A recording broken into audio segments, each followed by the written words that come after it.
Hello everyone, আসসালামু আলাইকুম। কেমন আছেন সবাই? আশা করছি ভালো আছেন। আলহামদুলিল্লাহ আমরাও ভালো আছি। আর এখন তো আমের সিজন, প্রচুর প্রচুর পাকা আম পাওয়া যাবে, কাঁচা আম অনেক রকমের। আর আমের তো অনেক অনেক রেসিপি আছে, আচার, মিষ্টি, কেক। আর আমি আজকে বানাবো হচ্ছে কেক। এই প্রথমবার কিন্তু আমি এই পাকা আম দিয়ে কেক বানাচ্ছি। আমি অনেক রকমের কেক বানিয়েছি, বাট এই আম দিয়ে ভাবলাম একটা রেসিপি দেখলাম ইউটিউবে, ভাবলাম আমিও একটু ট্রাই করি। আর প্রথমবারের মতো বানাচ্ছি আর আপনাদের সঙ্গে শেয়ার করছি। আমি একটা বড় সাইজের হিমসাগর আম নিয়ে নিয়েছি। আমটা কিন্তু খুব মিষ্টি ছিল, তার জন্য আমি অল্প পরিমাণে চিনি ব্যবহার করেছি, দেখাচ্ছি ভিডিওর মধ্যে। আমি এরপরেই তো আমের এইভাবে আমি কেটে নিয়ে ভিতরের যে অংশ সেগুলো আমি নিয়ে নিব। তারপরে কিন্তু মিক্সার জারে গ্রাইন্ড করতে হবে। কোনো রকমের যেন লাম্পস না থাকে সেদিকে লক্ষ্য রাখতে হবে, যেহেতু কেক বানাচ্ছি, তাই না? পাকা আমের কিন্তু দই দিয়ে একটা লস্যি হয়, খেতে বেশ ভালো লাগে। আমি সেদিন বানিয়েছিলাম, ভিডিও বানানো হয়নি, অন্য একদিন বানিয়ে কিন্তু ভিডিও শেয়ার করব। আমি অনেক কিছু বানাই, এবার ভিডিও বানাতে আমি ভুলে যাই। যখন আমার রেসিপিটা বানানো হয়ে যায় তারপরে আমার মনে পড়ে যায় ভিডিওর কথা। এই তো আমি আমের ভিতরে অংশটা বের করে নিয়েছি, মিক্সার জারে আমি নিয়ে নিয়েছি। আর আমি ছোট চামচে 3 চামচের মতো চিনি দিয়ে দিচ্ছি। চামচটা দেখতে পাচ্ছেন কতটা ছোট। যেহেতু আমটা আমার একটু মিষ্টি ছিল তার জন্য আমি চিনিটা কম ব্যবহার করেছি। এরপরে কিন্তু মিক্সার জারে পেস্ট করে নিচ্ছি। কোনো রকম কিন্তু আমি ডিম ব্যবহার করিনি। আমি এটা ডিম ছাড়া কিন্তু কেকটা বানাবো। আমি অল্প একটু দুধ মিক্স করব, উষ্ণ গরম দুধ, সবার লাস্টের দিকে একটু মিক্স করব। এই তো এভাবে আমি একটু ঘেটে নিচ্ছি ভালো করে, যাতে কোনো রকমের লাম্পস না থাকে। আর আমি 2 চামচের মতো দিয়ে দিচ্ছি সয়াবিন তেল। তেলটা দেওয়ার পর আরও কিছুক্ষণ কিন্তু ফাটিয়ে নিতে হবে।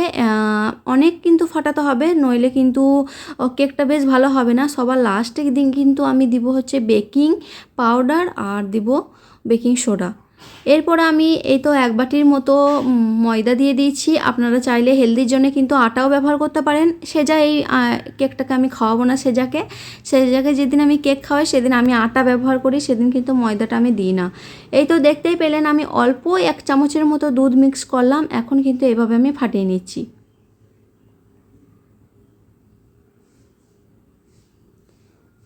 আপনারা চাইলে কিন্তু দুটো আম ব্যবহার করতে পারেন, তাহলে কিন্তু দুধটা আর মিক্স করার দরকার নেই। আমার যেহেতু একটা আম দিয়েছিলাম সেই জন্য অল্প একটু দুধ লাগলো। সবার লাস্টের দিকে আরও একটু মিক্স করলাম, একটু ব্যাটারটা মোটা হওয়ার যাওয়ার কারণে। ডিম ছাড়াই কিন্তু এত সুন্দর একটা কেক বানানো হয়েছিল। প্রথম আমি দেখলাম, আমি যতগুলো কেক বানিয়েছি ডিম দিয়েই বানিয়েছি, কিন্তু এটা হচ্ছে ডিম ছাড়া কেক, বাট খেতে খুব সুন্দর হয়েছিল, খুব স্পঞ্জিও হয়েছিল। আর তার আগে কিন্তু আমি যে পাত্রটায় আমি বেক করব আগে থেকেই লবণ ছিল, আগের লবণগুলি আমি ইউজ করি। এই লবণটা তো আর রান্নার কাজে ব্যবহার হবে না, এই পাত্রটার মধ্যে আমি কেক বেক করি। তার জন্য আমি আগে থেকে একটু হিট করে নিচ্ছি। আর এইদিকে এই তো বেকিং পাউডার দিয়ে দিচ্ছি 1 চামচের মতো, ছোটো চামচের হাফ চামচের মতো বেকিং সোডা দিয়ে হালকা করে ফেটিয়ে নিচ্ছি। এরপরে আমি এই পাত্রটার মধ্যে ঢেলে দিব। আমি এভাবে একটা চ্যাপ্টা ধরনের পাত্র নিয়েছি আর নিচে একটা কাগজ দিয়ে দিয়েছি, যে কোনো কাগজ আপনারা দিয়ে দিতে পারেন। এটা আমার একটু সিল্ক কাগজ ছিল, আর কাগজের উপরে আমি একটু দিয়ে দিয়েছি, বাটার পেপারও দিতে পারেন, বাট আমার কাছে বাটার পেপার ছিল না, আমি এগুলোই ইউজ করি। আর উপর থেকে আমি দিয়ে দিয়েছি একটু তেল ব্রাশ করে, তারপরে এই ব্যাটারটা আমি ঢেলে দিয়েছি। এই তো অনেকটা পরিমাণে কিন্তু হিট হয়ে গেছে। এরপরে দিয়ে দেবো হচ্ছে কেকের ব্যাটারের বাটিটা, আর এরপর ঢাকনা দিয়ে দেবো। ঢাকনা দেওয়ার 15 মিনিট পর আমি চেক করেছিলাম, মোটামুটি হয়েছিল। তারপরে টোটাল লেগেছিলো 20 মিনিটের মতো কেকটা তৈরি হতে। আর ড্রাই ফ্রুটস আমি কেটে নিচ্ছি, উপর থেকে দিয়ে দেবো। ড্রাই ফ্রুটসটা আমি সঙ্গে সঙ্গে দিলাম না ব্যাটারের সঙ্গে, নইলে কি হয় নিচের দিকে নেমে যায়, যত ড্রাই ফ্রুটসগুলো দিই না সব নিচে নেমে যায়। তার জন্য আমি কিছুক্ষণ পর, এই তো মানে 5 মিনিট পর আমি ঢাকনাটা খুলে আমি ড্রাই ফ্রুটসগুলো দিয়ে, তারপরে টোটাল 20 মিনিট লেগেছে আমার কেকটা তৈরি হতে। আর ওইদিকে বিকেলের দিকে আমি কেকটা বানাচ্ছি, একটু চা খেতে ইচ্ছা হচ্ছিলো, যেহেতু বৃষ্টি হয়েছিল, তার জন্য আমি ওইদিকে চা চাপিয়ে দিয়েছি, একটু আদা দিয়ে দিয়েছি, এলাইচি আদা দিয়ে একটু চা খাবো আমরা। ওইদিকে কিন্তু চাটা আমি রেডি করছি, আর এইদিকে আমার কেকটা কিন্তু রেডি হয়ে গেছে। কথায় কথায় আমি একটু কিন্তুটা বেশি বলে ফেলছি, আপনারা একটু অ্যাভয়েড করবেন। কিছু কিছু কথা অনেকবার করে আমার বেরিয়ে যায়, কেন জানি না, অভ্যাস হয়ে গেছে বলতে বলতে। এই তো কেক রেডি হয়ে গেছে মোটামুটি একদম। একটু ঠান্ডা করার পর কিন্তু আমি ঢেলে দেখাবো, তার আগে আমরা চাটা খেয়ে নিই।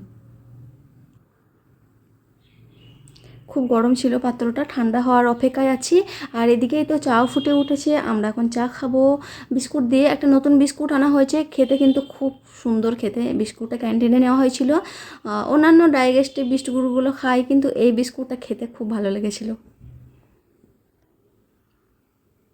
এখন সেটা পাপাকেও একটু দিয়ে দিই আদার চা, আর বিস্কুটগুলো আমি নিয়ে নিচ্ছি। এই যে বিস্কুটটা খেতে খুব ভালো ছিল, নামটা ভুলে গেছি।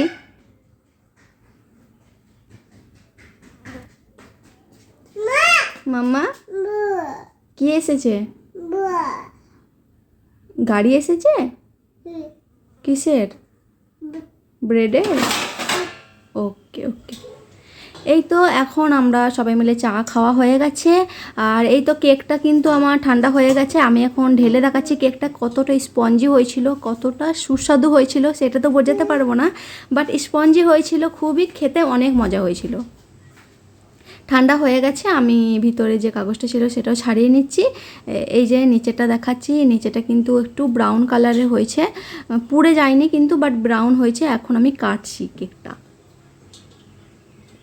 আর আমের একটা যে সেন্ট থাকে সেটা এত সুন্দর আসছিল এই কেকের ফ্লেভারের মধ্যে। ভ্যানিলা এসেন্স কিন্তু দিইনি, বাট আমের যেহেতু তৈরি হয়েছিল খেতে খুব মজা হয়েছিল। আপনারা চাইলে ট্রাই করবেন। এখন তো গ্রামের দিকে বাড়িতে বাড়িতে তো অনেক আম অনেক রকম রেসিপিও করছেন। আর এই কেকটা যদি না করে থাকেন তাহলে একবার ট্রাই করে দেখবেন, এতটাই স্পঞ্জি হয়েছিল। এই তো আমি ভেঙে দেখাচ্ছি আপনাদেরকে কতটা পরিমাণে স্পঞ্জি হয়েছিল। ডিম ছাড়া যে এত সুন্দর কেক হয় আমি আগেও জানতাম না। এটা হচ্ছে আমার ফার্স্ট বার ডিম ছাড়া কেক বানানো রেসিপি, আর আপনাদের সঙ্গে শেয়ার করেছি। কেমন লাগলো অবশ্যই কিন্তু জানাবেন। ওকে, আল্লাহ হাফিজ, দেখা হচ্ছে পরে ভিডিওতে।